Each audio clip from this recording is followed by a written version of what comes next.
az is a másik kifogás, vagy nem is kifogás, hanem ilyen, nem tudom, ilyen elküldési ok, hogy jaj, hát ez ugye nem, ez ilyen polgári jogi jogvita, mert ugye neked volt valami, de azt rábíztad másra, az nem kellő gondossággal járt el, vagy hát egyenesen nem is akarja visszaadni, menjél el csak te szépen a bíróságra, és akkor egy ilyen polgári perbe keresett levéllel pereskedjél, és majd nem tudom, 16 év múlva visszakapod a malacaidat. Már ugye nyilván egy ilyen utopisztikus világban.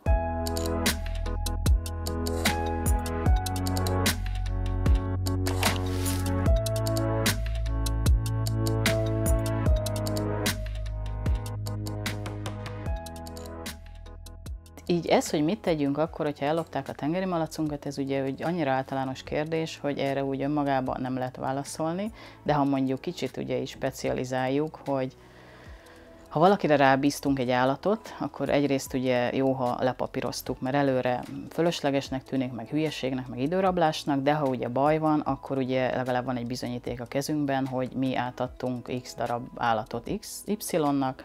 azért, mert ezt csinálja, azt csinálja, ezt elvártuk tőle. Ha erről van szó, akkor ugye ez már valami speciálisabb dolog, tehát valószínűleg nem lopás lesz ez, hanem mondjuk sikkasztás. Akkor mondjuk, ha lopásba gondolkodunk, akkor fontos ugye, hogy hol, honnan, hány állatot loptak el, milyen körülmények között. Tehát ugye ezek ilyen jogi finomságok, hogy úgy nettó elloptak valamit, vagy van valami külön még részletkérdés, tehát, hogy valami ilyen tudjuk így cizellálni, hogy mondjuk tényleg rábíztuk valakire, vagy hogy elvártunk tőle valamit, vagy ideiglenes gazdaként volt nála, és akkor ugye úgy nem adja vissza az állatokat. Hát ugye elég nehéz ennek a joggyakorlata, mert ez általában úgy szokott történni, hogy bemegy az ember a rendőrségre, mondjuk személyesen szeretne intézni, bemegy az ember a rendőrségre, és hát most tényleg szemérmeskedhetünk, de hát szerintem jobb, ha őszintén beszélünk, hogy bemész, és akkor közlöd, hogy elloptak 3 tengeri malacot, szeretné följelentést tenni, és akkor alaposan apróra kikérdezik, hogy volt, mi volt, majd elküldenek a bárhova, tehát jellemzően a jegyzőhöz, hogy ott majd sokkal jobb segítséget fogsz te kapni, tehát hogy nem igazán, nagyon sok helyen azért nem partnerek ebbe, de mindenféle más ilyen pitiáner bűncselekményekben is egyébként. Ezért szoktam még mit ajánlani, meg hát főleg ugye most ilyen járványhelyzet alatt, hogy amikor valaki ilyesmivel fordult hozzánk, hogy ha van ilyen ügyfélkapus belépős jelszava, akkor van egy ilyen oldal, hogy elpapír.gov.hu, ott aztán mindenféle hivatalos ügyet tudsz intézni, többek között feljelentést is tudsz tenni. És ugye ez azért jó, mert egyrészt azonosítottad magad, tehát még nem mondhatják azt, hogy hát e-mailt küldtél, ami ugye nem alkalmas azonosításra, nem foglalkoztunk az ügyeddel. Megérkezett valamikor, érkeztették, biztos, hogy választ kell kapjál, mert ugye ott te sértett vagy, tehát te azt állítod, hogy valamit elloptak tőled, és akkor ugye onnan kezdődnek a nehézségek meg a problémák, hogy akkor hogy azonosítod azt a 3 tengeri malacot, tegyük fel, vagy mi az értéke a tengeri malacoknak. Ott ugye eléggé meg szoktak akadni a rendőrök, papagájjal volt már ilyen példánk többek közt, hogy hullámos papagájra,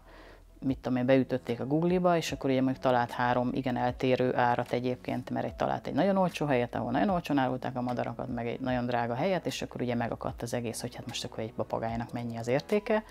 Aminek ugye olyan szempontból van jelentősége, hogy akkor a lopásnak van szabálysértési alakzata, meg bűncselekményi alakzata, ez ugye 50 000 forint, tehát alatta ugye szabálysértés lesz, ha most épp lopásról beszéltünk, fölötte bűncselekmény. Tehát azért van elég sok ilyen eljárási buktató, ahol bárhol megakadhat egyébként, mert mondom, tehát ez tényleg lehet szemérmeskedni, de minek, tehát hogy nem nagyon szoktak elindulni ilyen ügyek, mert ugye eltanácsolják az embereket, illetve ha mondjuk teszel egy ilyen elektronikusan egy ilyen feljelentést, és azt mondod, hogy mindenképpen szeretnéd végigvinni, akkor meg vannak ilyen buktatók, hogy akkor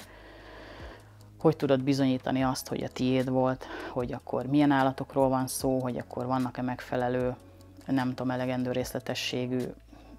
nem is tudom, fotód, videód, bármit az állatról, vagy hogy esetleg állatorvos segítségét tudod kérni, hogy most tényleg csak így gondolkodom, hogy mondjuk bármi beavatkozás volt az állaton, és akkor ugye annak vannak korlapjai, mert ha esetleg megtalálják valahol, mondjuk bármilyen olyan típusú beavatkozás, ami olyan azonosítható dolog, és akkor tudod, hogy ez azért az a malacka, mert nem tudom, most mondok valamit, nem tudom, leamputálták a lábát, vagy bármi. És akkor ugye Legtöbb dolognak egyébként az is a másik kifogás, vagy nem is kifogás, hanem ilyen, nem tudom, ilyen elküldési ok, hogy jaj, hát ez ugye nem, ez ilyen polgári jogi jogvita, mert ugye neked volt valami, de azt rábíztad másra, az nem kellő gondossággal járt el, vagy hát egyenesen nem is akarja visszaadni, menjél el csak te szépen a bíróságra, és akkor egy ilyen polgári perbe keresett levéllel pereskedjél, és majd nem tudom, 16 év múlva visszakapod a malacaidat. Már ugye nyilván egy ilyen utopisztikus világban.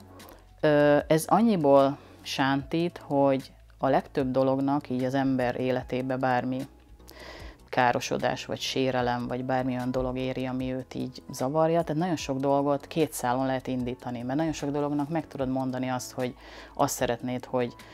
megbüntessenek valakit, vagy azt szeretnéd, hogy valaki visszaadja azt a valamit, vagy inkább azt szeretnéd mondjuk, hogy kártérítést kapjál. Tehát mint akár párhuzamosan is elindíthatsz egy csomó dolgot egyszerre. Tehát hogyha mondjuk arról beszélünk, hogy elloptak tengeri malacokat, az nem egy